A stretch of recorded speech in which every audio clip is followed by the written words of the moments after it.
Здравейте!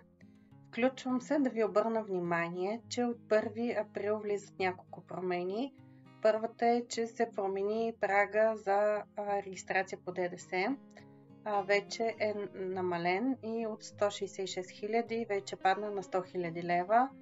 Ако има нужда да се регистрирате, направете го. Другото, което е, промени се и прага за самоосигуряващите се лица и вече осигурителният праг е 1077 лева. И има още една промяна. Максималният осигурителен доход вече стана 4130. Обърнете внимание на тези промени, защото сигурно ви касаят. До скоро!